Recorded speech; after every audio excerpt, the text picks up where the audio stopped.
G'day, it's Jamie and welcome to Where's My Yowie.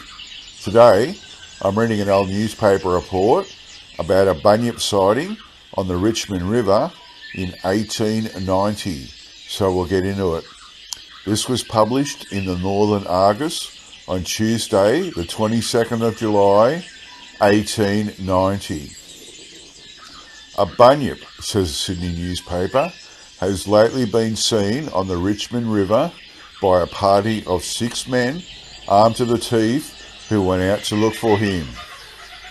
He is described as about as big as 3 Newfoundland dogs, covered with hair and feathers, makes an awful row on shores and big waves when in the water. It has 3 eyes, is half bird, half beast, half dog. It has been locally supposed that a bunyip has resided in Dunga Rubber Swamp for years. He has neither been seen nor heard lately, and it is believed that the late floods shifted him out onto the beach.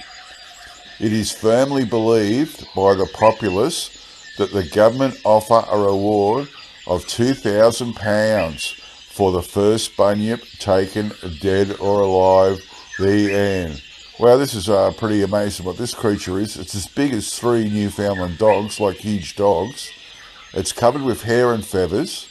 They're saying it's got 3 eyes, and they describe it as half bird, half beast, half dog. Really crazy sounding.